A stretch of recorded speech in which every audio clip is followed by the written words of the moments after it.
What's up, War Report family? What's going on? Your man Ike Jones here, man. We are going to talk about all that's transpired in the last, I guess, 24 hours. Has it been 24 hours since we talked to the people? I don't know. However long it's been since we last talked to y'all. A lot of things have developed, including Cadillac being named as the interim coach. Right here, what you see, our members get access to drawings for free tickets, and we are giving away 2 tickets to his home debut as interim coach. That's coming up on November 12th versus Texas A&M. If you want to be able to get in on that, you have to be a member of the War Report. You can upgrade and join as a member. But right now, joining me live is my guy once again, B Will, in here, and we are going to talk a little bit about all of the things that are happening with Auburn's football and athletic programs. Where do you want to start, man? You want to start with Caddy or you want to start with Cohen? Let's start with the big one. Well, I guess it I'm about depends to on say which one's considered the big one. I think Caddy's the bigger one. Caddy's the bigger Okay. one because there was a lot of speculation about who it would be. We always speculated Zach Etheridge. We knew We that said he that had as much gotten, yesterday. Well, at least I did. right, I said I thought it was going to be Zach Etheridge. and we thought that in the past as well. So the fact that it was Caddy, and it's more so because running back seems like more of a very niche responsibility compared to overall recruiting coordinator and the secondary coach, like and assistant head coach, which I knew that was in his title, Zach Etheridge's. I wasn't sure if it was in Caddy's or not, but it may have been. I'm not exactly sure. But he is the interim head coach of Auburn University, a former player, an amazing former player. He's been on the staff for 4 years plus this one, if I'm not mistaken. Wait, did he come on in 2018, 19, 2021? This is his 5th year coaching at Auburn. Auburn's first black head coach, which is phenomenal landmark. Yeah. And this is a reason to be excited. If what you saw on Saturday as the administration was fans leaving, an empty town, disgruntled fan base across social media, combine that with the embarrassing way we performed on the field, the players looking lost, this instantly turns the corner on the rest of the season as far as the excitement and the engagement from the fan base. Instantly.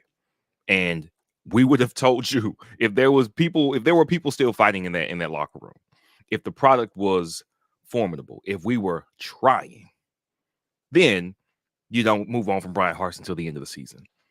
After Arkansas, we were like, all right, now you see why I wouldn't be mad if something happened. Now I can understand if you wanted to let him go after this. They let him go. And we wonder, like, what is there to gain if you let go of somebody in the middle of the season? When when there's a lack of excitement, when the spirits of everybody is that low, now there's something to be gained. Like it hit a low point that I don't think we thought it was going to hit. Even if Brian Harsin lost all the rest of the games of the season, we didn't think that it would get as low as it got, losing to Arkansas in the immediate aftermath. So getting rid of him and naming an Auburn lifer as the interim head coach, huge, phenomenal. What are you going to say? Who's going to argue with Cadillac getting this opportunity? Nobody. It instantly puts everybody back in a position of excitement. Everybody's on the same page for now. Everybody's going to be talking about their preferred head coach candidate. But for right now, for the next 4 weeks, we've got focus. We've got a singular thing to focus on, and that's what Caddy can do, what the men left in that building can do, because not all of them are left, and we'll get into that. What they can do to put something together for the rest of the season with the guys that are still there on that roster. And now everybody's excited to see what that might look like. Yeah, I mean, I don't think that anyone is not excited about Cadillac being named as the coach. I think a lot of people are hopeful that he gets retained by whatever new staff comes on board, and he is someone who the players seem to be excited about. He is liked by generally everybody. Like, I don't know anybody who doesn't like Cadillac. He's been one of the better recruiters for Auburn in his tenure here. He has landed some of the best running back prospects that we've had in the last 5 years, right? Like, I mean, someone would argue even longer than that. Like, can you argue that Tank's not one of the better running backs that we've had in maybe a decade at Auburn University? That's a Cadillac recruit. Jarquez Hunter, Cadillac recruit. Everybody likes the early results of what we're seeing right now from Damari Alston, Cadillac recruit. Like Cadillac has landed big running back recruits in his tenure at Auburn, and he deserves this opportunity. Auburn's not his first coaching stop, so I think everyone is looking forward to it, including the players, seeing what will come in the last few weeks of the season. Right. Asked a question weeks ago.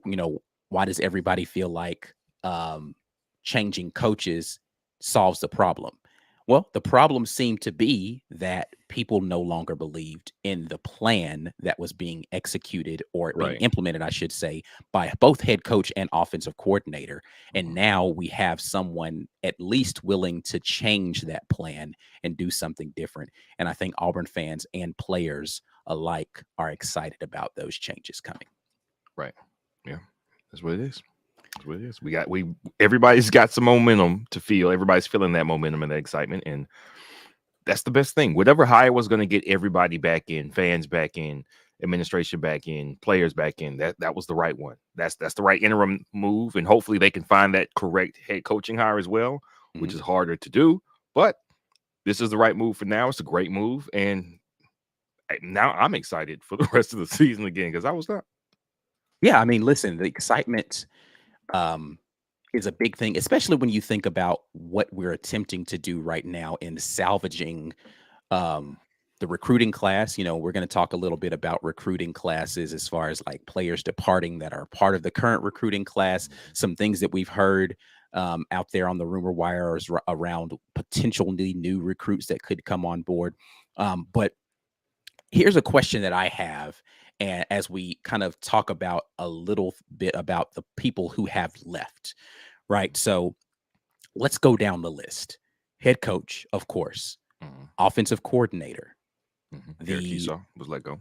The strength and conditioning staff, Jeff Pittman was let go. Tight end coach, Bedell was let go. Director of player personnel, Fabianich, which was a bit of a surprise because he was the director of recruiting, but player personnel, Brad Bedell. Usher. Darren Usher was recruiting. Fabianich was over some other, but then the staff coordinator or whatever his role was, Brad Larondo, also released. That's right, chief of staff. Chief of staff, that's what his role is, right?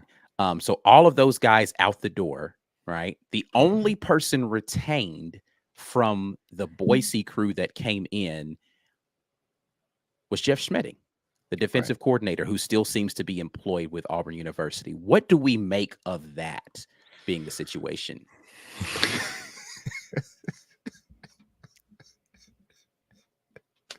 It's wild. I'm laughing because I see Thomas Dickey over here asking, why is Will Friend still employed?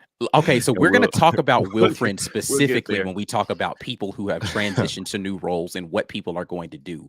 But what do you make of everyone being let go that came in other than Schmedding? So here's what I wonder. Of the people on the defensive staff, I wonder, number one, who made these decisions? Did Cadillac? I don't know if Cadillac chose who to fire. Yeah, I think that's an interesting question. Like, did they come to Cadillac and say, all right, you're the guy, who are we keeping? Or is the same person who made the decision about letting the head coach go, did he make an evaluation of the entire staff and said, this is what we're purging from the tree? And the only person that does not seem to be a gangrenous portion of this is Jeff Schmedding. Right. So, and the reason that's interesting is because coaches, when you work with other people, if I know you used to work for a tech company, if somebody told you, all right, there are 50 people in this room that you have worked with, pick the 5 people who you most want to work with, and you're going to take them with you and start a new team. You know, from working with people, who you can count on, who's the most dependable, who's likely not to procrastinate or whatever it is that's going to hold up a project, whatever you got to do, whose work will make that project most successful. You know, if you work around people. Now, the bosses don't necessarily know. They know who's the loudest, who speaks up, who jumps up, and, to do stuff or volunteers the most. But as somebody who's on the ground doing the work, you know who's good at their job, which is why it's very interesting Did Caddy say, did they, like you said, they say, hey, who do you want to keep? And he said, all right, so you get rid of all of them, but Schmedding. Schmedding has some good ideas. I like that. What was it that Schmedding did, and what was his role on the defense, whether it was calls, whether it was alignment, whether it was Max doing what he could with personnel? Because, I mean, let's be serious here. A lot of why Auburn wasn't successful this season, I still think is mostly talent. I think that's the biggest problem with why the on-field product wasn't successful. We are deficient in two key categories. So with that being said, you would say, oh, our defense is giving up all this stuff. Why don't you get rid of Schmedding? Was Schmedding the reason our defense is bad? Like, I know a lot of people want to make that jump, and I don't. I think we have a dearth of talent at linebacker, and that's why our defense looks so bad. Jeff Schmedding can't fix that. He can't put bionic arms on people so they don't miss tackles. So because he can't fix that, as somebody who's working in the room, I'm pretty sure that Caddy and the other people on staff know Jeff Schmedding's not the problem here. Let's keep Schmedding. Also, I'm not certain that was Schmedding with Harsin all the way up to Boise, or was he at a different school out there in the Mountain West? He was somewhere else. He had worked with Harsin previously, but yeah, he was not a Boise transplant like the others were. So he wasn't a Boise boy, and he also, I'm guessing the people in there vouched for his work, his character, how he is to work with, and I think that's a good thing. That's got to be why he's still here. That's all I can guess. Of course, we're just guessing. Now, the other one, I guess before we go to new to new hires, the other possibility I was thinking was we have a lot of staff and analysts who have skill sets or histories that allow them to step up to the new roles, and we'll get into that in a minute. Who would they have had that was equipped to be a defensive coordinator for the rest of the season if they had fired Jeff Schmedding? I don't know. Christian Robinson, he's just been a linebacker coach almost exclusively. And he's really young. I don't think he's been a DC yet. We've got Jimmy Brumbaugh. I don't know if he has that skill set yet. He was an analyst a couple years ago, a DC before that. He's not a DC, a defensive line coach before that, a defensive line coach this year. I don't know if he's ever been a DC. Zach Etheridge, maybe he's cut out for it, but he also already has a group. And I think he's probably best working with the group that he has, which is the secondary. So do you move him, and who do you give to the secondary to? Is there somebody better equipped to coach secondary players than Zach Etheridge? I don't know. Probably not. So you leave him where he's at.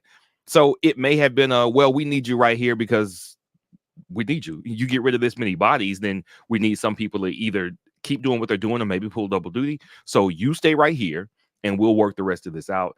One or the other. Maybe he wasn't closely tied enough to Harsin, and you kind of need him because you don't have anybody else who can do his job in the building. Yeah. I think it's interesting. So we're going to talk a little bit more about that, but you guys are watching special live here with your man Ike Jones, B. Will in here, talking a little bit about the changes that have happened with the staff, namely a lot of the crew that came in with Coach Harsin from Boise being let go. And we're going to talk a little bit about people who have transitioned into new roles and what that could possibly mean for the future. But once again, if you are not a member of the War Report, you can upgrade to a membership. Today, we've got it open for everybody, but if you want to be able to upgrade, you can do that so that you can do things like being able to get tickets to games. We are giving away 2 free tickets to Cadillac's first home game, which will be against Texas A&M on November 12th, but you have to be a member of the War Report in order to be a part of that drawing. I'm going to do something special for everybody who is here listening to this live today, whether you're doing it live right now or you're rewatching it later. 10% off in the merch store today only for anybody who goes and purchases something. We appreciate everybody who tunes into the War Report, but you get 10% off. Use code TWR10 to be able to get that percentage off of anything that you purchase today, 10% off of your purchase today and today only. So if you're watching this video and it is not November the 1st, 2022, and you go and use that code, it is not going to work. So today and today only, you'll be able to utilize that just for hopping in here and checking out your your boys today, so we appreciate that. But let's continue with the conversation. I'll jump into the comments here for a second, Let's do it. and then we'll get back into this. B Will's forehead, thank you for the super chat. Once again, when we're doing stuff like this, we try to prioritize the super chats, and we try to prioritize those who are members, just so we can get through these things a little bit more quickly, because there are a lot of comments coming in. But B Will's forehead comes in and says, we went from a broken down Gus bus to a Cadillac. That is quite a transition in a short period of time. Can't put as many people on a bus, in a Cadillac as you can on a bus, but you'll definitely go further if it's not broken down. So, yeah, there is that. John Brandon, I saw you in here saying Zach is probably laser focused on keeping recruiting organized, which I think is a good thing that will help us segue a little bit into. Meant to say that. Help us segue a little bit into what people's new roles are going to be. So let's talk a little bit about new roles of what people are going to have. So, of course, we've already talked about Cadillac. Carnell Williams is going to be the head coach, but functioning now, and this is going to be Thomas's favorite person for us to talk about today, is Will Friend as the offensive coordinator. Co-OC will be current wide receivers coach Ike Hilliard. Replacing Ike Hilliard, make sure that I have this correct as far as the wide receivers coach. Let me pull that up. I had the list and I clicked away from it. Replacing Ike Hilliard, let's see. Okay, so Ike Hilliard's going to be still coaching wide receivers, but co-OC. Offensive analyst Kendall Simmons steps up to replace, Will Friend as the offensive line coach, co-O-line coach. And then Joe Bernardi will be the offensive line assistant, will move into who was the previous offensive line assistant, will move into tight ends coach to replace Brad Bedell. And then you have offensive analyst Mike Hartline will step up to coach quarterback. So those are all the changes that are happening in the offensive room as a result of these firings and people being let go. But thoughts from you all in the chat and from you, B. Will, initially about these moves for new guys in new positions, and the thought, just piggybacking off of the thought that maybe we need to make sure that we have someone laser focused on recruiting and keeping, and instead of him being the head coach, you have recruiting duties going over and being handled there by Zach Etheridge. Thoughts on that? Yeah, well, Zach Etheridge being laser focused on recruiting makes sense. He's an excellent recruiter. So is Cadillac. So it makes a lot of good sense to keep those guys, and those duties are separate. I wonder how the rest of those duties flesh out, because Darren Usher had a lot to do with recruiting. Well, he's gone. So, right. I mean, Zach Etheridge was doing a lot of recruiting, but so was Darren Usher. So who is going to do a lot of the administrative, green lighting? Hey, yeah, let's get that sent out. Like, there's a lot of stuff. Like, people are just watching tape of high schools all day just to see, man, you see this guy. Okay, let's get on him. Let's look at him. A lot of that stuff is happening. Now, my thought is that their focus would be, this class needs to get locked down. We need to lock down what we got, and we need to go further and extend our reach for this 23 class. I don't know. Maybe you don't need everybody watching tape to get that done, because I think that hasn't the high school season concluded outside of their playoffs. I think it's over. Yeah, I think playoffs maybe is still going on, but yeah. Okay, yeah. So playoffs still going on. So you can focus on just the players 23, you've watched tape. You've seen them. You've offered those guys already. Those offers are out there. You're hoping that they come back to talk to you, that you can get back on the phone with them and say, all right, we got some stuff moving. So let's talk to our players about the NIL collective. Why don't you? Well, they said now coaches can actually talk up the NIL benefits. That was something that the NCAA said could happen. So now you can specifically talk about NIL. That was something that changed right before the season started, or right after the season started. I remember the NCAA said, yes, coach, you can talk up your NIL collective. Before, all you could say was, yes, we have NIL. Go talk to the players about what that has done for them. That's all you could say legally within the rules. Now you can say, yeah, our NIL is doing these numbers. Here's an amount that this player got. Go look at him. Go ask him. Here's the amount that you could be looking at. What do you want to play? Man, we're going to put you on the field as soon as you get here. So here's what that's looking like for you. You know what it'd be like if you getting some sacks year one. By game 3 or 4, you got 2 or 3 sacks. Here's what that looks like for you. Here's what that dollar amount looks like. We already know some people who want to chip in and do sponsorships with you. Now you can pitch it. Now you can do it. So my guess is that those two guys will be doing that. That Zach Etheridge will be doing that full force. There has to be, I wonder, how much of a pivot will we see in scheme and philosophy on offense or defense? I don't know that defense is bad schematically or philosophically. I just think it's players. That's it. I think that's the entire thing. So does anything change on defense? I don't know.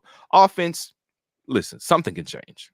There's a lot of things that could change. You're bringing some offensive line talent, some coaching down to that position. Kendall Simmons I think he was off field, but now he'll be on field. Can he do anything with these guys that hasn't been done? I don't know. Can he perhaps put the right bodies on the field? That's something that could change. Yeah. Everybody was like, man, why Jeremiah Wright in the game? Why isn't he in the game? Well, you know what? Me thinks that he won't have a problem getting on the field this weekend. He'll probably be the first. He'll probably be the longest, get the most offensive line snaps of anybody this weekend. The right people being on the field is something that we question consistently. Does Anders Carlson continue to kick for Auburn? Hey, man, check this out. I'm going to ask that question again. If we see Anders continue to be the guy that he's been. Let's talk a little bit about Will Friend, though, because that seems to be the guy that has been much a big portion of the conversation previous to now, just about what was happening with the offensive line. And now he's going to be the play caller. And you and I talked a little bit about this in our chat. He was, and he's the only guy that I know of on the staff that was an OC before, right? So he was an offensive coordinator for Colorado State previously. And so he has experience calling plays. Now, you can take that for whatever it is. It's not like we could just go hire some OC from anywhere and bring them in. In order to do this quickly, you had to do it from someone on the staff. So what do you think that signals? Cadillac, the running backs coach, is now the offensive coordinator. Will Friend, the offensive line coach, is now the play caller. Does that mean we're about to see them turn around and hand the ball to Tank Bigsby and Jarquez Hunter 62 times in the game? Hey, man, listen, if you got the right 5 guys in front of them, it might make a difference. I don't know. This will answer the question once and for all. Is the offensive line play really the biggest issue, or was it just a matter of them not choosing the right guys to put on the field and picking something that the offense can do with those guys that makes the most sense for what their strengths are? If you've got 5 guys that can't pass block, but they can run block like hell, we're just going to put 5 guys out there and have them mush the entire offense down the field. Why not? Does that break with the philosophy that the former staff wanted to run? Maybe. But if that's the best we can do with what we've got, then let's do it. And we're going to find out in very short order if there was a better option there. Because we found out a couple times here, like 2019, we should have played Joey Gatewood. No, we shouldn't have. Right. I'm sorry, Gus Malzahn, but Joey Gatewood was really a very bad recruiting pick, honestly, we're being clear. But no, he was not better. In each of the following years, Grant Lloyd was not a better option than Bo Nix. The TJ Finley in 2021 was not a better option than Bo Nix. We didn't have better options when we questioned it. But this year, we really wanted to know, is this really the best we got with any of these dudes? Right. Is Papo still on the field? Does Papo continue to play even though he struggled? Does Wesley Steiner continue to play even though he struggled? Woodyer got some reps last week. Tisdall got some reps last week. Do you just put new guys out there and say, no, y'all about to do it? It's time. Well, see, the thing about that is the defensive staff is unchanged, right? Like nobody from the defensive staff is new. So like, right.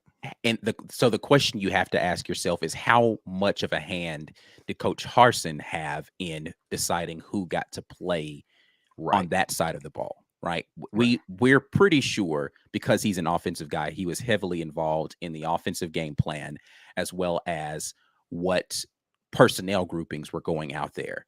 So you can expect to see, philosophically at least, a difference in how the game plan is being put together, because there is no influence from Coach Harsin or Kiesau in that. Right. You can philosophically see a difference likely in kind of how we approach the game as far as play to play, because you're going to have a different play caller. I've talked about this a lot. You can have the exact same playbook and someone different calling the plays. The game's going to look different because you think about philosophically how you approach a game play to play differently based upon who's calling the plays. Right. Mike Bobo was calling the plays last year. Eric Keesaw calling the plays this year. A lot of the same play designs existed in both of those playbooks, but they call plays very differently. Right. Now, what you see, though, is Brian Harson's thumbprint on both of those things, with just our persistence with wanting to go with, the 2 tight end sets and wanting to play a specific under the center style of football, Right. which can work, right? But you just have to call the right plays for the right person at quarterback and the offensive line grouping and wide receiver talent, et cetera, that you have out there. So the question that you ask about defense and who trots out there, I don't know the answer to that yet, because there's not any personnel changes. And the question has to be asked how much of an influence Coach Harsin had on whether or not that was going to be happening with who was going to be hitting the field. Now, we know he had some influence about the special teams, right? Because that was just kind of part of what he did. So that does beg the question, are we going to see some changes in that specifically? But we know we're going to see changes offensively because that staff is completely different now. Right.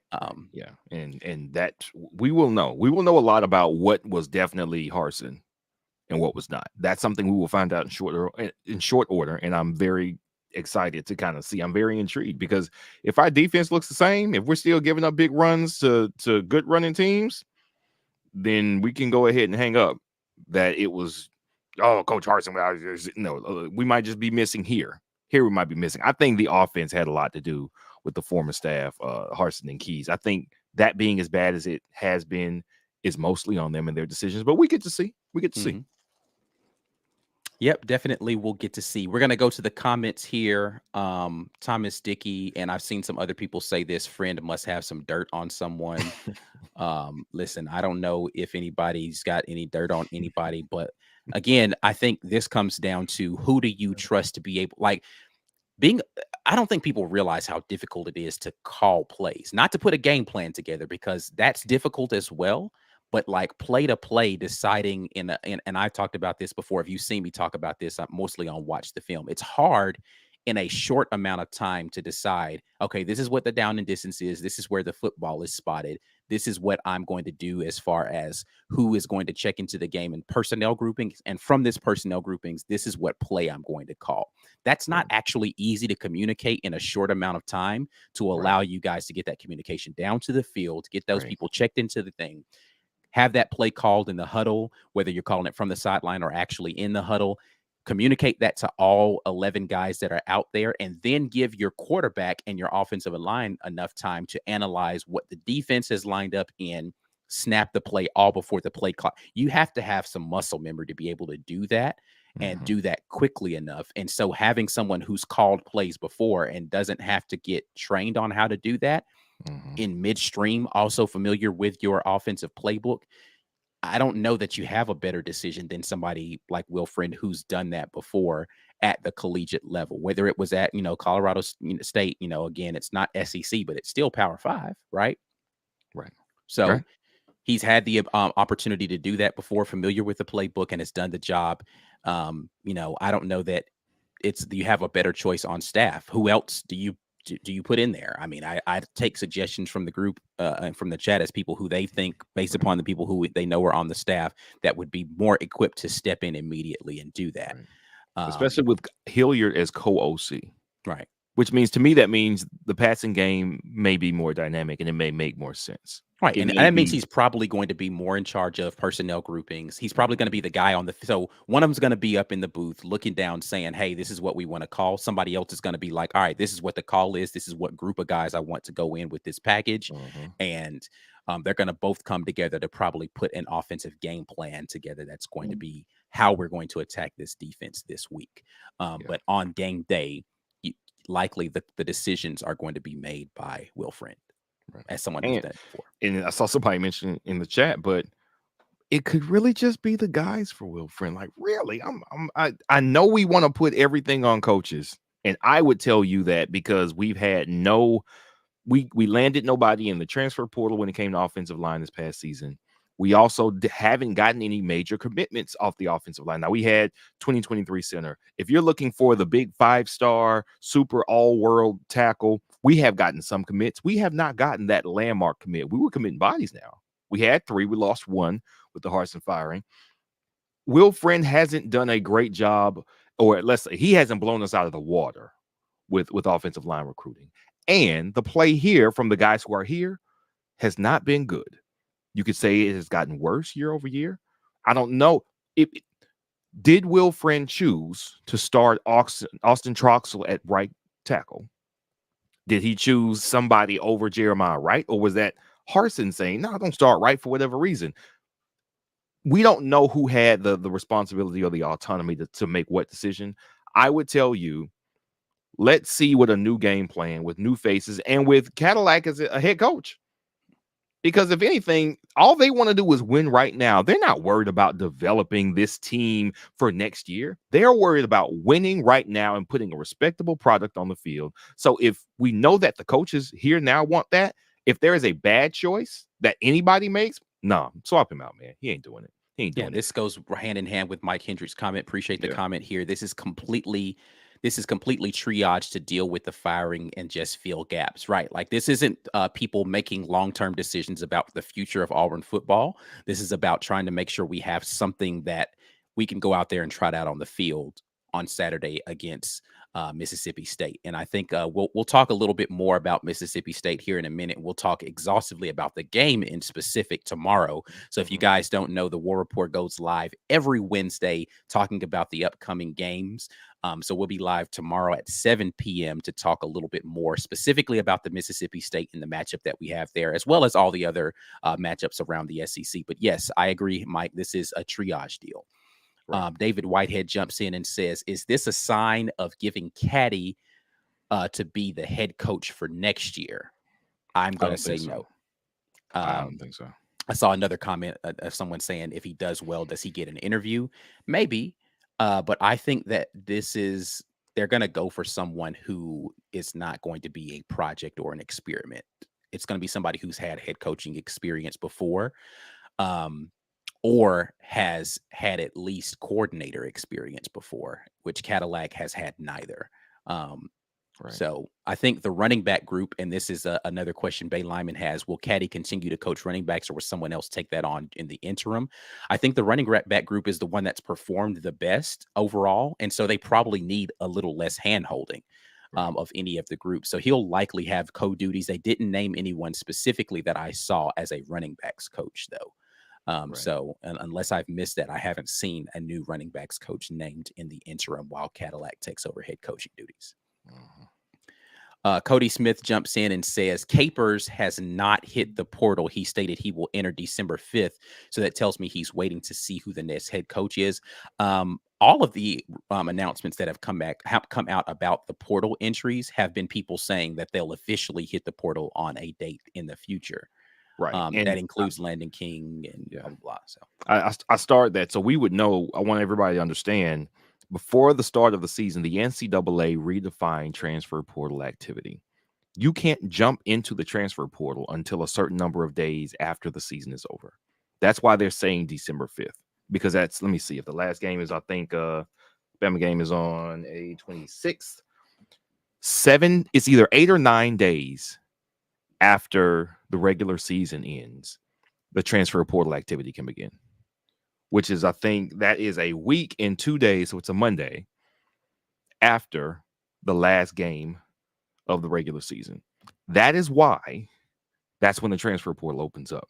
They can't, like back when Joey Gatewood, hey, I'm not going to play. I'm leaving. I'm out of here. I'm in the portal.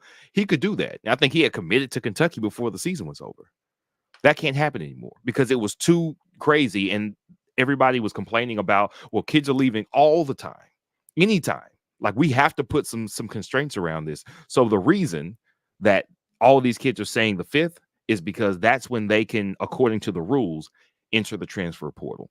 They could be done right now, because a lot of things that are happening for them, whether it's Capers or Landon King or anybody, is I'm not playing and we suck. I'm not playing and we suck may not change with a change of head coach. Yeah. So we have no idea if these guys will come back. Will they want to come back? We could get a new head coach in here who has a beat on 2 or 3, 5-star guys in the transfer portal, and they say, "Listen, man, we appreciate it. I know you might want to come back, but we already filled your spot. So go ahead and find somewhere else that makes sense for you." That could happen as well. So we don't know much about this. We know that these guys' scholarships are still available to them if they don't put their names in the portal. But it also happens behind the scenes, man. Coaches say, "Hey, look, we got something coming in. So why don't you go ahead and we'll help you look for something that makes sense for you." We don't know what is going to happen with that. But that is why Capers mentioned the 5th in his statement. That's why Landon King did as well. Yeah, and to be clear, from things that I've heard, not all transfer portal situations are equal. Some people were disgruntled. Some people were basically not in a position to get playing time because of other reasons, and so Right. the transfer portal was the best option for them because they weren't going to be able to play at Auburn in the short term. So, um, they didn't put that word out there, and I'm not going to put any names out there, but just know that not all transfer portal situations were created equal. Mhm. Bay Lyman says, any word on Landon changing his mind? No word on that yet. So Yeah. it's a possibility. Any of the guys that are in the transfer portal, just in general, not just talking about Auburn, but transfer portal guys have the option to remove their name from the transfer portal. Now, the question is, are they welcome back? Right. Like, Right. so the players Right. can change their mind and the coaching staff could say, no, thank you. Right. Right. You made your bed, lay in it. Right. But every player who is in the transfer portal does have the option to remove their name up until a certain period of time. So yes, that is a possibility, but we have not heard anything specifically about him saying that he would be returning to the team. So we'll see.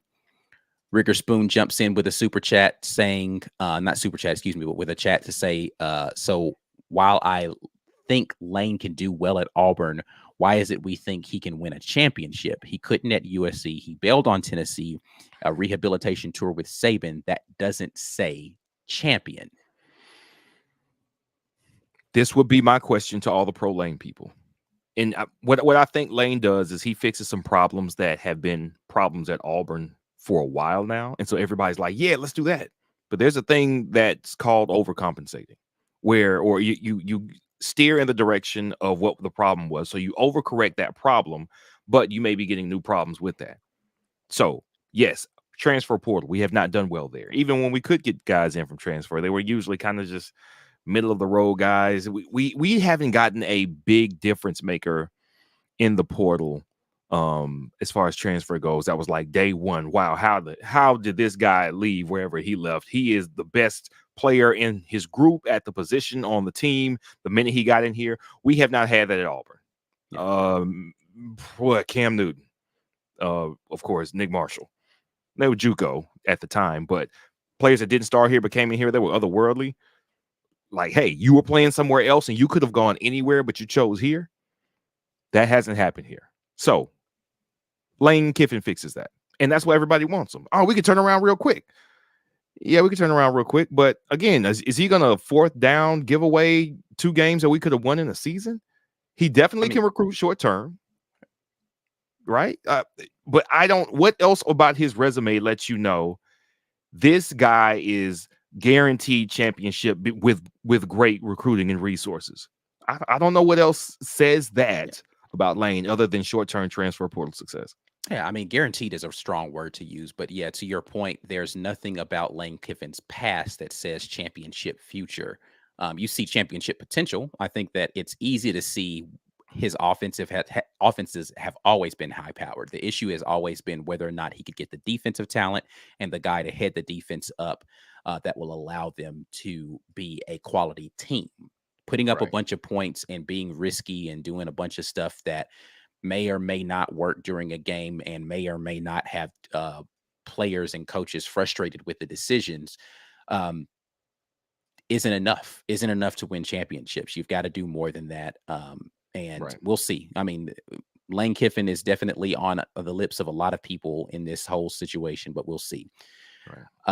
James Barnett jumps in for portal guys. Can they come back once they're in? We've already kind of discussed this, but yes, they can potentially come back. Owen Carruthers says, do you think any of the retained coaches try to convince the guys declaring the portal to stay and actually play in the remaining games? Or do you think they try keeping their eligibility? I think it kind of depends on who the guy is. Like, as much as I love Landon King, so again, I'll say this again, not all transfer portal situations are created equal. So if it's a person who is welcome back or has eligibility that they can utilize because they wouldn't have been suspended or some other reason that they've left, I think it's possible just because they didn't actually want to leave. They were just frustrated with the situation. But if you'll remember someone like Landon King, for instance, he had decided well before this whole ultimatum was put out by the staff about either you suit up to be available and play or you transfer, that he wanted to redshirt this season anyway for a lot of other reasons that were going on.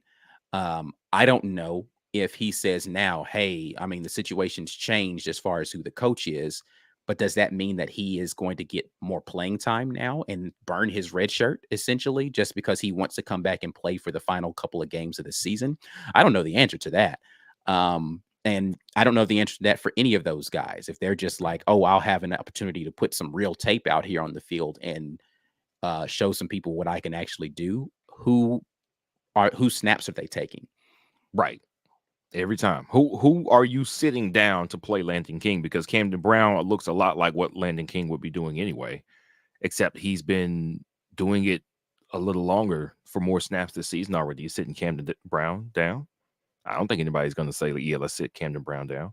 Ike Hilliard, I wish we always knew this.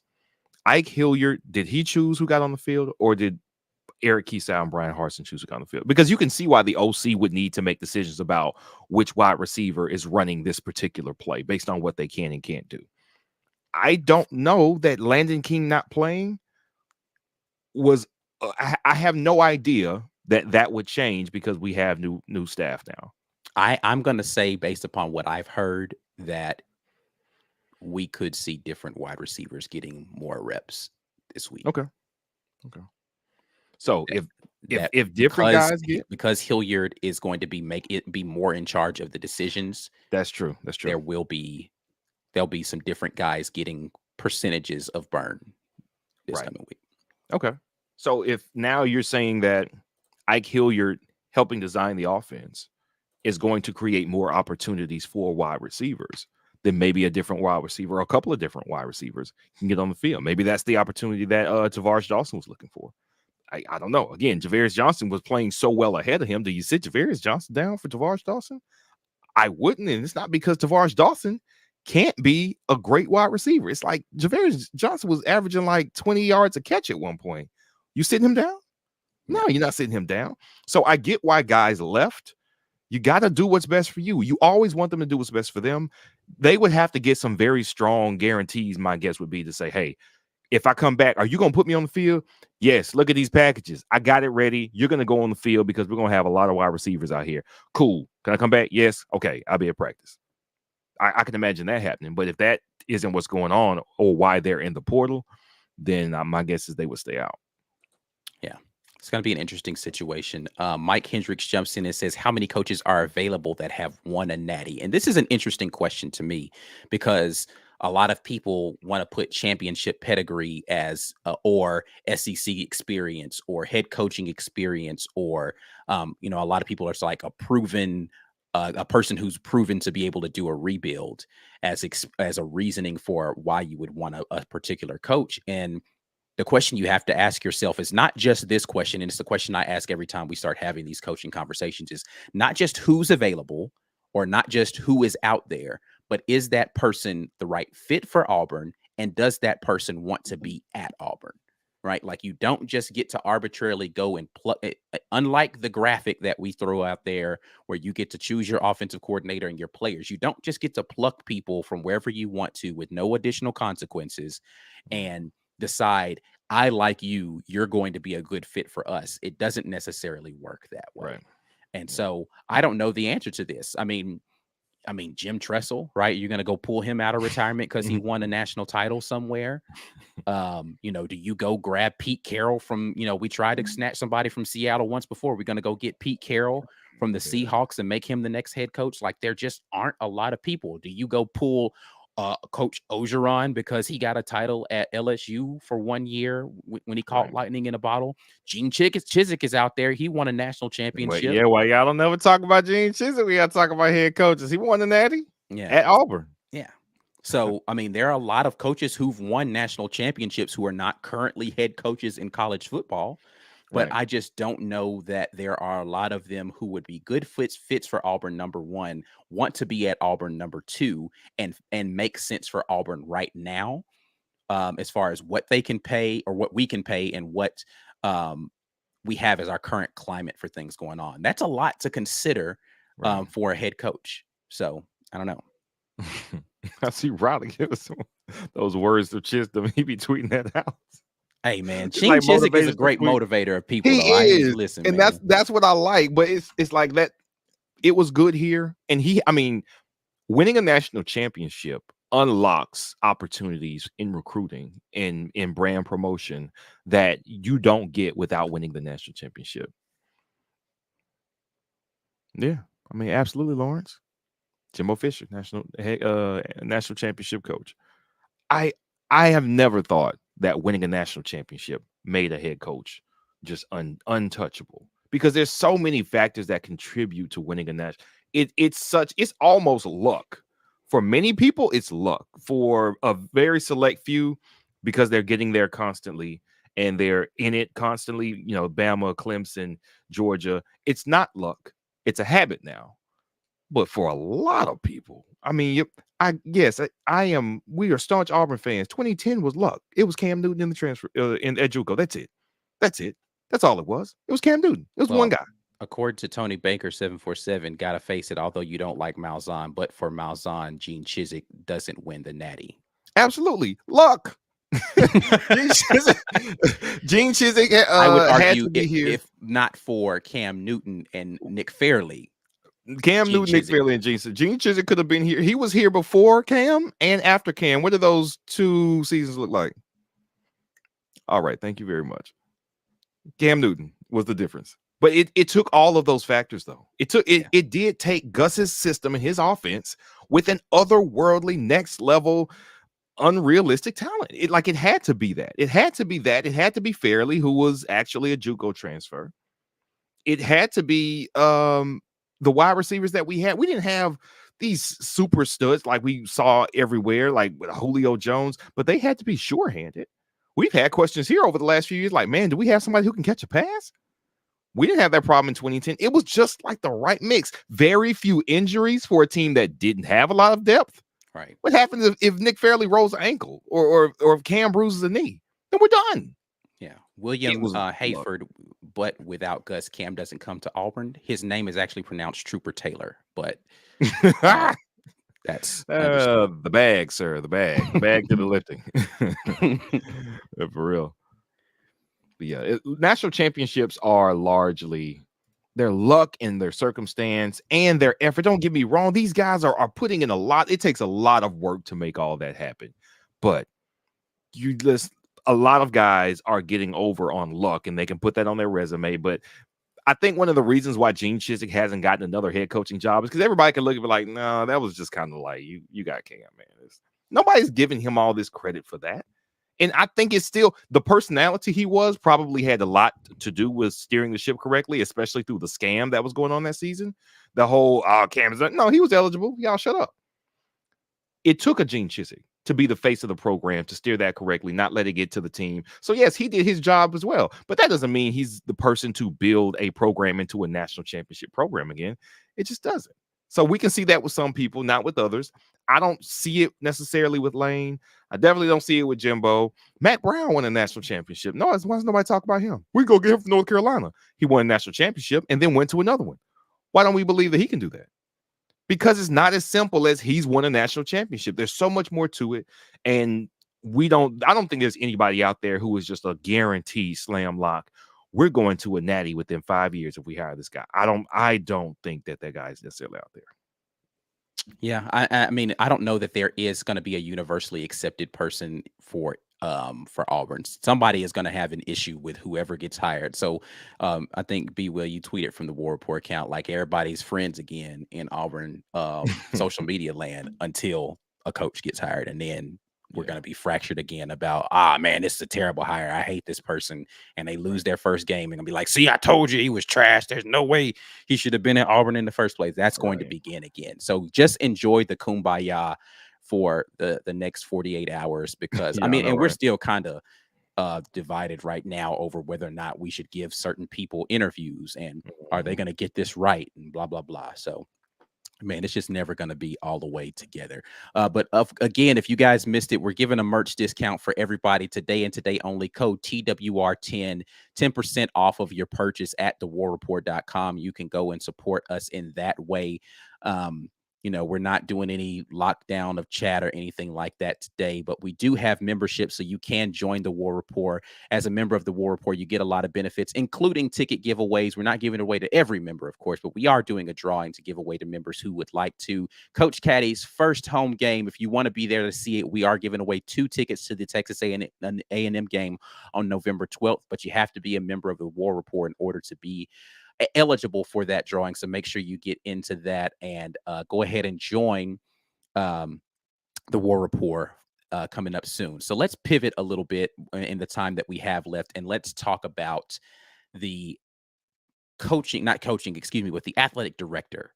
Athletic director officially on board with Auburn. That is John Cohen, the former athletic director at Mississippi State, comes on as Auburn's athletic director. Same title, just across the state line. Any thoughts about the hire of our new AD at Auburn? I have no ideas or thoughts about what his personal philosophies are with hires, with people that he wants to work for him or underneath him, about how he wants to shape or fund or do anything with the athletic department, because I know nothing about Mississippi State at all. I have not followed John Cohen's career. I don't know much about him. I know that he hired Mike Leach as head coach there. I don't know. It's not whether or not, well, I don't like Mike Leach, so he must be a bad AD. It's whether or not Mike Leach was a good fit for Mississippi State. And honestly, I think he is. Was a good pick for Mississippi State, and he is probably still, because Mississippi State without some name recognition is really just struggling for relevance. So they've got somebody with name recognition who was willing to come there based on what he could do. He understood what Mississippi State's constraints were, and he took the job. So John Cohen getting somebody with some name recognition, like, yeah, he's not gonna go 11-1 in Mississippi State. He's not gonna go 10-2 in Mississippi State. I would be flabbergasted if he ever got to double-digit regular season wins. But I can say that's probably a good hire for them. So the question becomes, for Auburn, can he make a good hire for Auburn? He doesn't have to worry about basketball. He doesn't have to worry about baseball. 2 or 3 of our major sports are rock solid. He doesn't have to do anything there. He just has to go shake hands, kiss babies, take pictures with those sports, celebrate them, go to the basketball games, rah rah, do all that good stuff. And with football, that's our bread and butter.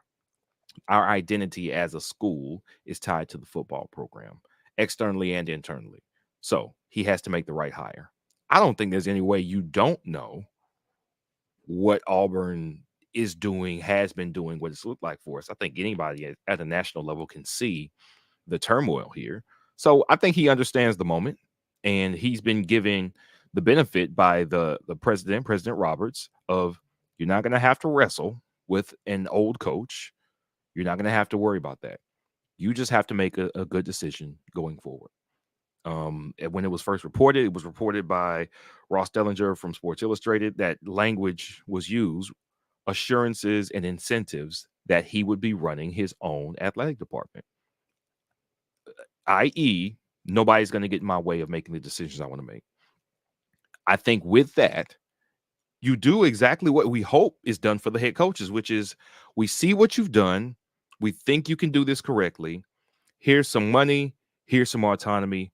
We're going to let you handle it. If he's a guy or not, we will find out. Not only when he hires this coach and what that coach does, but how he handles if anything else comes up. If he makes the right hire day one, then what? Everybody's going to say he's the best AD ever. Right. So that's entirely what our opinion of him will be based on is does he make, excuse me, the right head coaching hire for football? And that's it.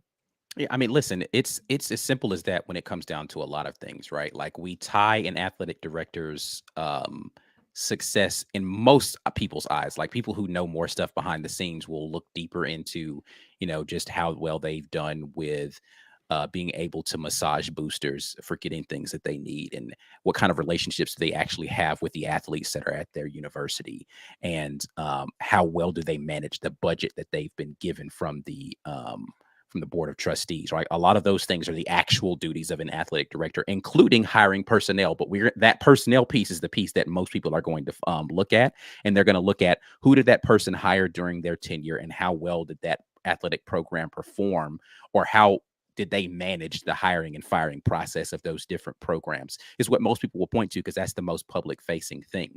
The same way that we're going to look at a head coach, and we're going to look at, who did they choose for offensive and defensive coordinators during their tenure? How well did they decide on what personnel were going to be at that school, including, who their choice of like quarterback is going to be? Like, did you choose the right guy to run your system? And that's going to be largely tied to the success of that person. We just talked about Gus Malzahn and Cam Newton, right?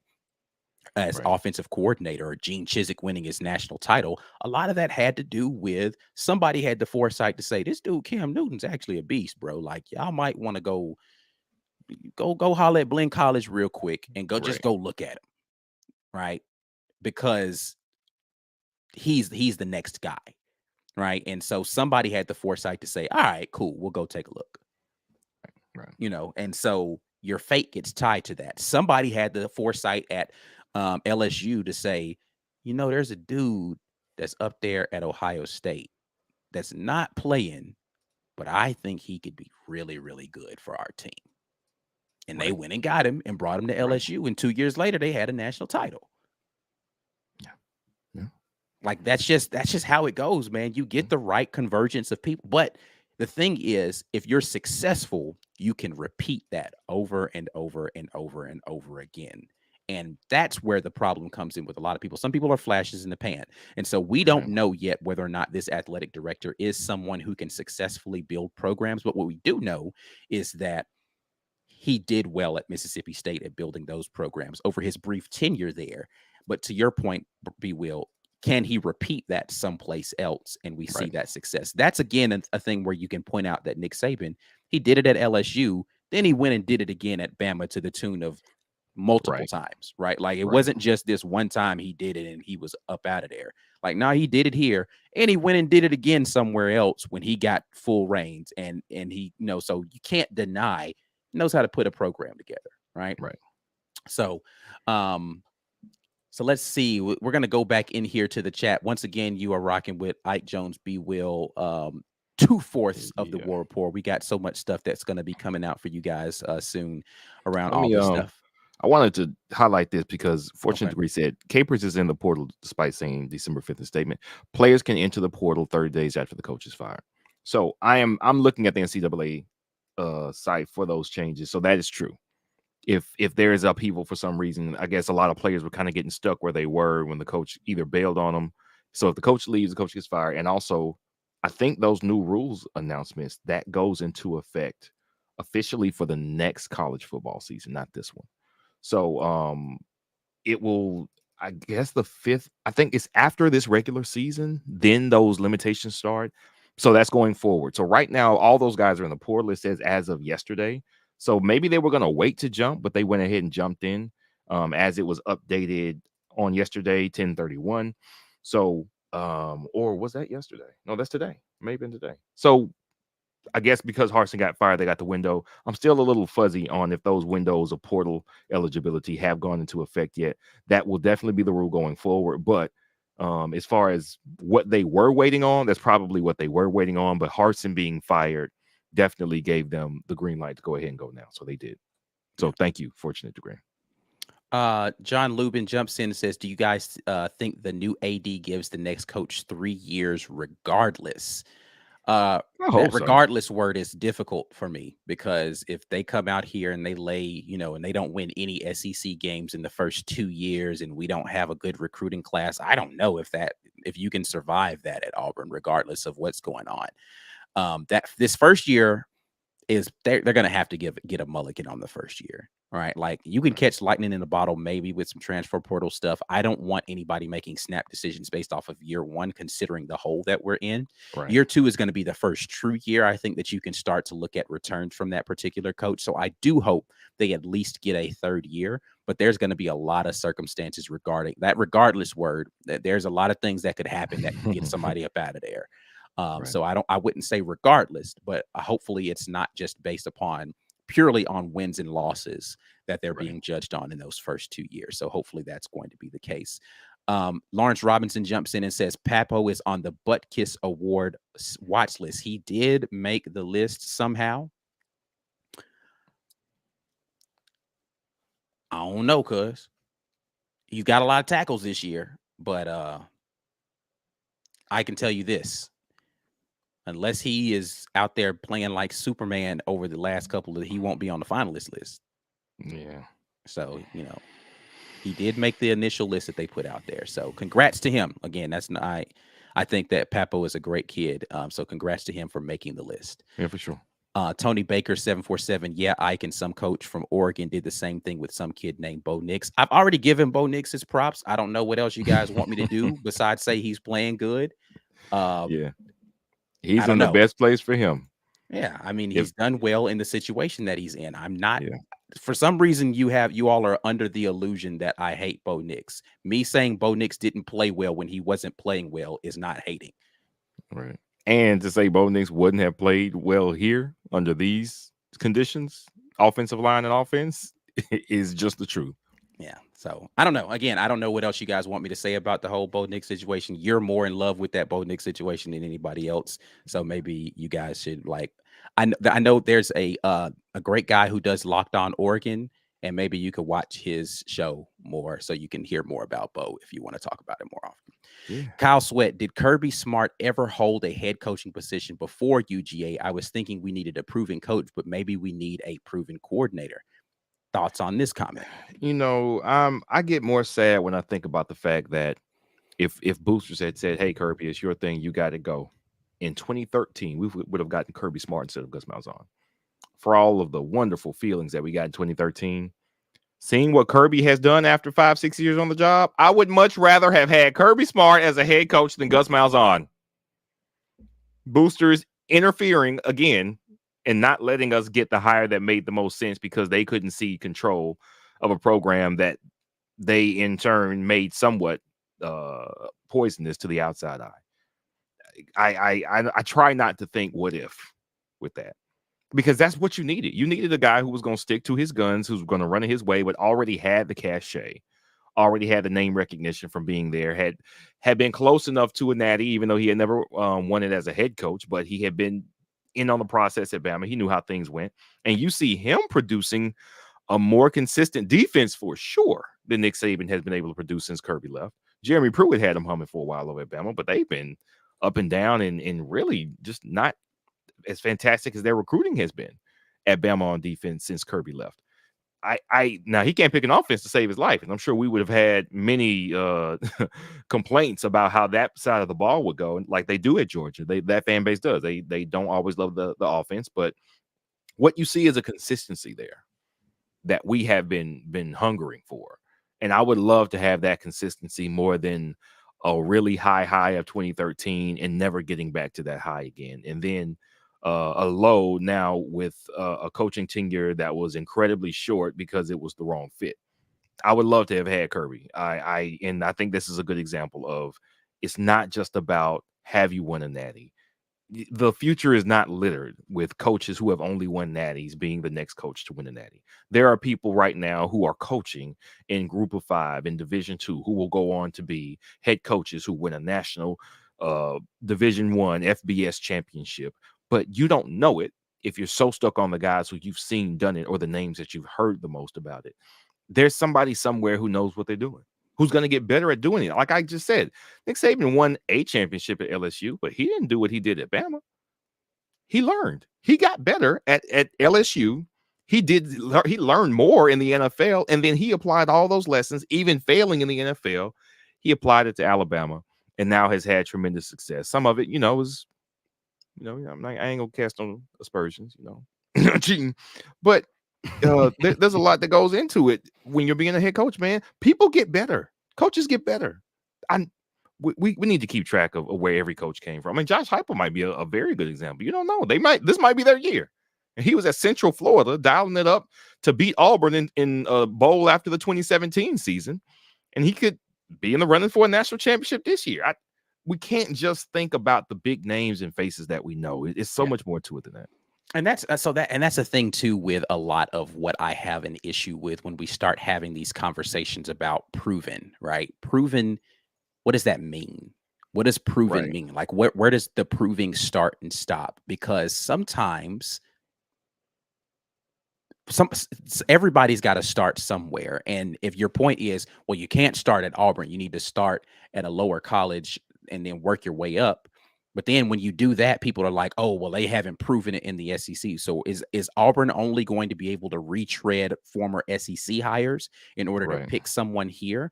And if they did it at another SEC school, did they prove that they could win there? And what does that even mean? Right? Like, to what degree did they have to prove that they could win? Because, we hear the name Hugh Freeze get tossed around a lot. I think Hugh Freeze is an excellent offensive mind. He's a former SEC coach. But what did he win at Ole Miss? Like, he didn't even win a division, right? Like, he didn't even win the SEC West, which is a difficult thing to win. But hell, even Gus Malzahn won the SEC West. Hugh Freeze never did that. Right. So again, and that's not me saying I don't want Hugh Freeze as our head coach. I'm just saying when you start having the conversation about proven or who's done it at the head coaching level, who's done it at the SEC, that means you narrow your list down so much and you pass on a potentially super talented next person because you only say, well, I can only choose from people who've done this and this is why I like them. But again, if that's how you want to do it, I'm not, listen, I ain't telling you how to make your list of people who you like. I'm just asking, what are the criteria that you're using and why is that the criteria versus this other thing? Because if we're going off of proving it, Coach Malzahn had a great coaching record as a head coach before coming to Auburn. He had proven he could win as a head coach. Didn't work out so well at Auburn. Right now, Josh Heupel's kicking butt. Never been a head coach anywhere before. Napier was great where he was. So results in year one at Florida. Like, it's just there is not a tried and true method to this. A lot of this has to do with understanding the person and then taking a chance on somebody every now and then. Every now and then you got to take a chance on people. I'm not saying we should do that with this hire. I'm just giving you guys some stuff to consider. So let's keep it rolling here. Who's going to work with QBs was the question. The quarterback coach is Brian Hartline. Mike Hartline. Mike. That's the other one. That's his brother. Yeah, Mike Hartline is going to be the QB coach right now. He's currently an analyst, or was an analyst prior to being promoted to work with QBs on the staff. So he'll continue to do that. So he had already been working with the quarterbacks. He just now has the QB coach title to go with that. Haley Tubbs jumps in. Year two must produce proof of concept, period. That was the main problem with Harsin. Harsin is everything got worse in year two. There was no improvements in year two. I think that's fair. I would challenge most people to point to something that got better in year two under this coaching staff than there was at year one with this coaching staff. It's difficult to find anything that got better. You definitely can't point to the win-loss record. You definitely can't point to the defensive productivity. You definitely can't point to turnovers. You definitely can't point to penalties. You definitely can't point to special teams. You can't point to recruiting. You can't point to in-game decisions, play calling. Like, find me a thing that got better in year two. Hell, the tight end play even got worse. John Samuel Shaker broke records last year. This year, he ain't nowhere close to that. I thought we were going to have another breakout year of tight ends. We didn't even have that. Offensive line play is worse this year. Wide receiver productivity is maybe better all around because we have less drops. But do you credit that to Coach Harsin or Coach Hilliard? Right? Like, I just don't know what you point to and say year 2 under Coach Harsin and his staff, this was measurably better. We couldn't even get final scores up properly on social media this year, right? Like, it's just a lot.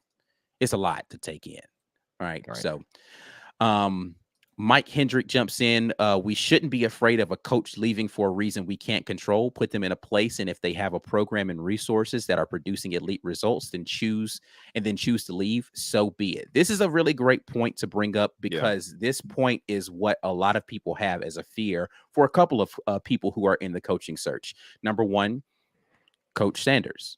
A lot of people think that this would just be his stepping stool. He would only be at Auburn for a couple of years. He'd be a stopgap measure. Then he'd be on to somewhere else that would be a more opportune position for him, or maybe even go back to the HBCU coaching ranks after he's had an opportunity to get some of his guys some experience at the Power 5 level and make a little bit of money. A lot of people think this about Lane Kiffin, that he really ultimately wants to coach somewhere else, and this would be his opportunity to prove that he could do it at a place with better and more resources. People think the same thing about hiring pretty much anybody. I saw some people in the comments making the argument that Kirby wouldn't have stayed here. He would have ultimately wanted to go back to Georgia as the head coach had he been Auburn University's head coach. There aren't very many people, unless you're going to go get a former Auburn player, that their dream job is to coach at Auburn University. Like, that's just not a thing for a lot of people that aren't former players for that particular school. And what former player for Auburn University would also make a great head coach at Auburn University? I don't know the answer to that. But your thoughts on this? I saw somebody mention in the chats. I lost it, and I don't know where it's at right now, but they said Deion coming in here, being the head coach, retaining some of the key Auburn talent that we have here, and now they have positions in at a Power 5 level as assistant coaches that allows that shine to come on them. So exactly what you said about doing for his guys, Deion's own assistant coaches, do it for the Auburn guys, and that way, when Deion inevitably leaves, the Auburn guys have some. Look, no, I ran the offense. I was the offensive coordinator. I wasn't an assistant coach. I was an assistant coach, but I wasn't helping out. I wasn't a skill position coach. I was coordinating the offense. I was coordinating the defense, and I'm that guy. So now, as an Auburn legacy guy, a guy who played here, coached here, and recruited here, I can take that job with some legitimacy and not be just because everybody thinks, well, I'm part of the family. That's why I got the job. Like, no, you can respect the job that I've done here, because I've done it long enough. I've done it under 2 coaches, whether it's Etheridge and Caddy. I think that's some promise, and it's a good reason, because if you come in here and do it right and leave, then the program's going to be on a high when you leave. And whether somebody might attribute it to, oh, well, Deion's not there, I'm not going there anymore, that's going to happen. And that's something that people need to be ready for. If you want Deion, people are going to come here for Deion and not for Auburn. And when Deion is no longer here, people who would have come here for Deion are not going to come anymore. People go to Alabama just to be under the legacy of Nick Saban. Yeah. And man, I'm not looking forward to Nick Saban retiring because of his football, what he's done with the football team. I think what he's done with that program is respectable. And honestly, when Auburn is good, we beat Alabama no matter who the coach is. So the problem with Auburn has been we can't get ourselves right enough to be the best that we can be. If we can do that, then Nick Saban, we beat him. The issue is going to be when the fans realize that they don't have when they don't have an easy 10-11 win season every year, when they don't have a guaranteed playoff berth, it's going to all fall down. And they're going to realize, oh, well, we're Bama, they're going to want to come here. No, they don't. They want to go play for Nick Saban. A lot of people just want to play for Nick Saban. Once Nick Saban leaves, it doesn't matter if you keep the exact same assistant coaches. The legacy, the shadow of Nick Saban will draw people there. And when he's not there, it's not going to work anymore. The same thing will happen with Deion Sanders, wherever he goes. I think that there's some serious momentum that he has created for HBCUs, and it's not just for Jackson State. People have FAMU in the list of their top 5 finalists for when they're about to commit. They've got Alabama A&M in there. They've got Alabama State in there. Like, that's something that Deion is big enough to create. If he's big enough to create that, that means when he leaves, some of that is going away. Is Auburn okay with that? I don't know. I guess you have to see. People are really thirsty for Deion because he is the quickest and most steep incline for us to get back to being an attractive place to come play football for the best recruits in the nation. That is true. I am more concerned with long term. There is truth that you can stack this mug up and we can just be a really attractive place if Deion leaves in 3 years. Man, well, look, they got to the playoff twice. Let's say we win the national championship. Oh, man, I want to go to Auburn. Okay, well, who's next? Because if the draw is the personality and the magnetism of Deion Sanders, it's not there anymore. I would much rather have is the draw, the development, and the facilities and all the other stuff. That's still true. That still could be true under Deion, but not so much because the head coach is just this magnetic person. I think, you know what was really cool about Clemson? They've got an absolute goober as a head coach, and they built a national championship winning program. Like, that's impressive. You know why? Because their head coach isn't impressive. He's a goober. He's not an offensive guy or a defensive guy. He's not cool. He is the most square head coach. No, that's not true.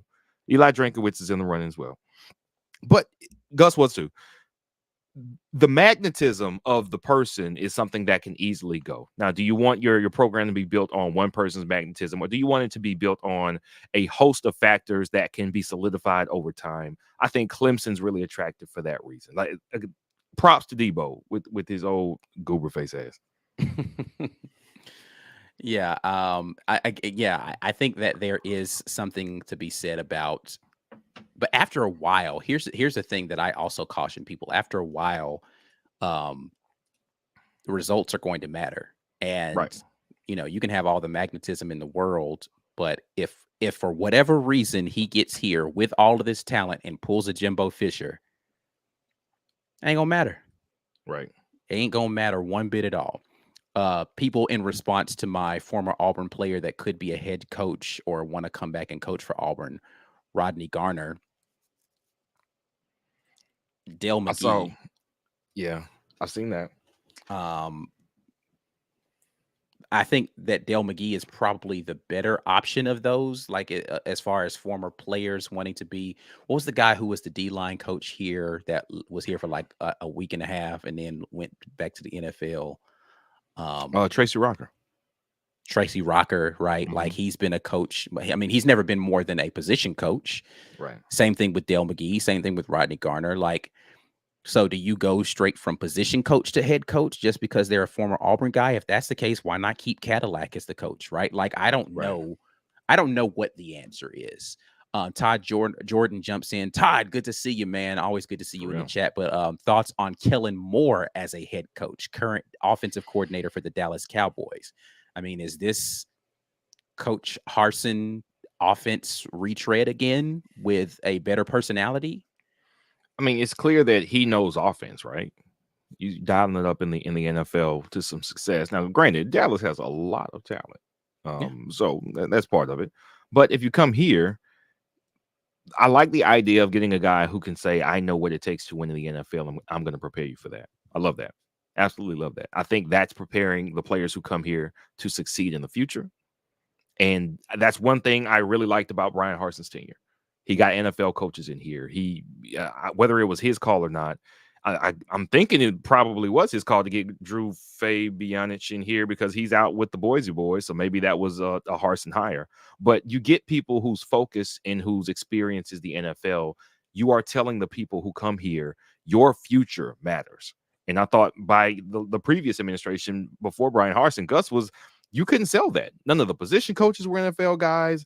The offense was damning by all accounts from people who coached in the NFL and people who had played in the NFL. And you're telling people that when you come here, you don't have a professional future unless you are just exceptional. Well, if you're just exceptional, though, you can go anywhere. So what's attractive about here to you?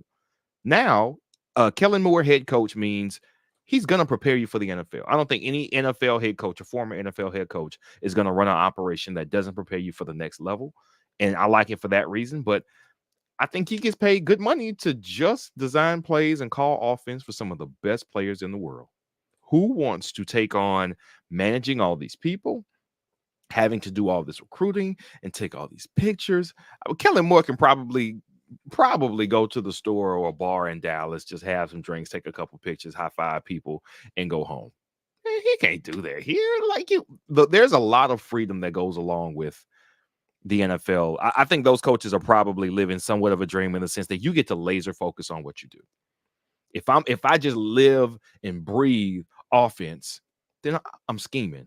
We're practicing. I'm designing. I'm calling plays. I get to go up against the best defensive minds in football in the world and just try to out scheme them, try to outdo them. Man, like that. That's wonderful. When you're a head coach, you got 100 million other things to worry about. I don't think any NFL player, head coach, or former NFL player, any former NFL coordinator or current NFL coordinator comes here to take on more responsibility and more burdens to be a college coach. If you're a college coach taking a head coaching job, that means you want to be a college coach. I don't think anybody has come from the NFL like a coordinator and gone to college to be a pro. Like, no, I think it goes the other way around.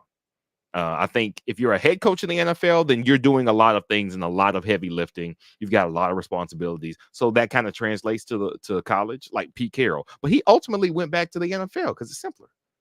Everybody who is really good in the NFL, maybe you were struggling in the NFL, you go down, you go right back up.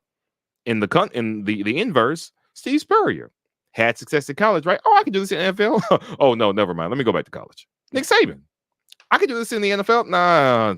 One bad pick on a quarterback, and now we suck for 3 seasons. No, I'm going back to college. I can get the best guy in the field every year if I want to. It's easier. It's simpler. You have to be prepared to trade that off. Yes, I am going to have to do all this stuff, but I get more control and I get more autonomy and I get to control a lot of factors more. The NFL is just an every man's game, but it's a simple every man's game. And you telling me Kellen Moore wants to take this on? I don't know, man. I don't know. Yeah. I like this name being tossed around for a lot of reasons. I would love to see him come back and be a defensive coordinator. Auburn Charles Kelly played at Auburn and is assistant DC or at Bama. I would say he was at Florida State as well. I don't know where he is right now, but I know Charles Kelly would be a great hire. So hopefully whoever the new coach is considers bringing on Charles Kelly onto his defensive staff and coming back home to the Plains. I'd love to see that. Bay Lyman apparently is on a new diet, so no more potatoes. He's letting us know that he doesn't want to have much starch in his diet. Maybe he's doing a low starch diet. So thank you for giving your dietary preferences there, Bay Lyman. We appreciate that.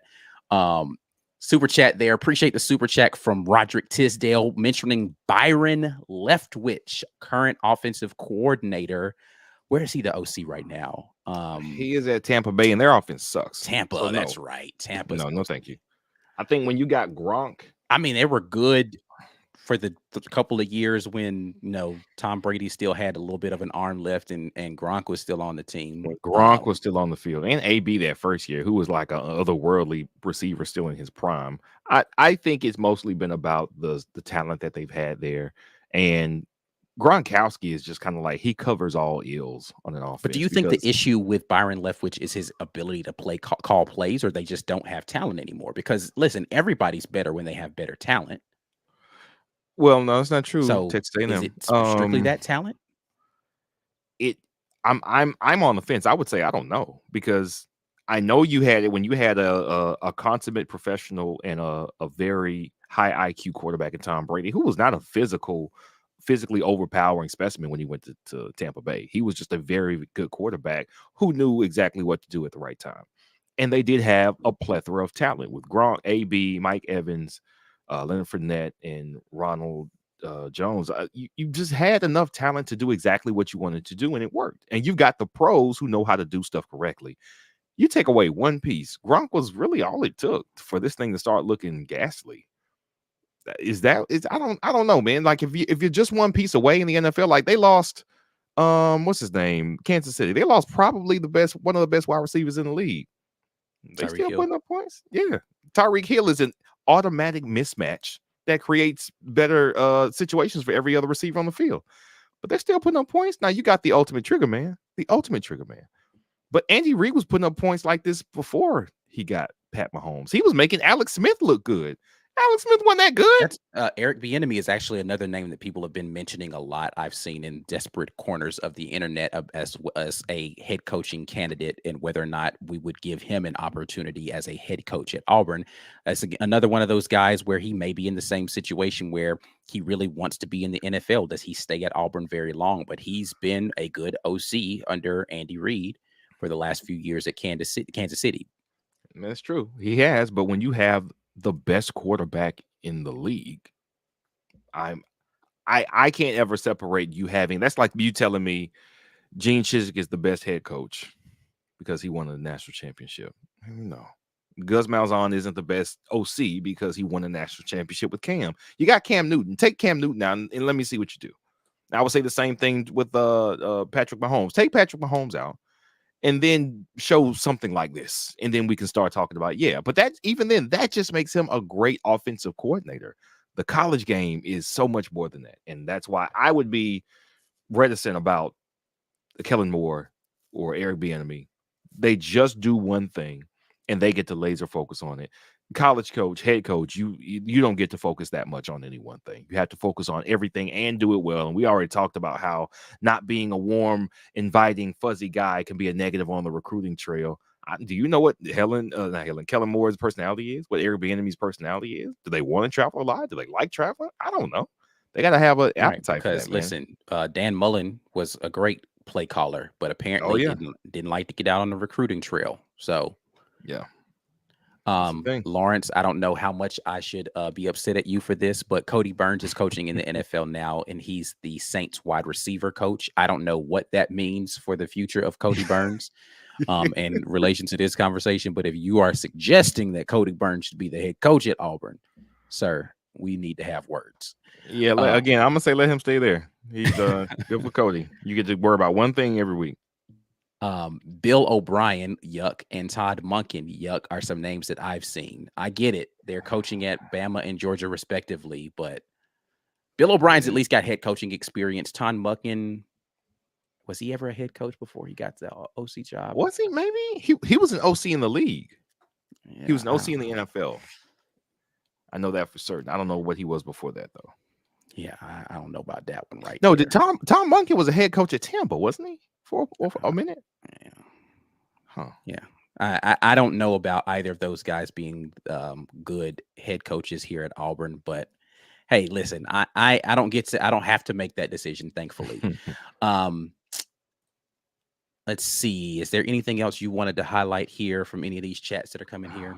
I mean, a lot of good conversation happening, but yeah, we'll have some time to parse more of this out. We don't know who is going to be the head coach. We are still waiting. We're kind of prepping how we're going to start the head coach talk. We're going to hear a lot of names between now and the end of the season for sure. Unless a coach is already not coaching right now, there are very few candidates who fall into that boat. Then we probably won't hear a name before the end of the season.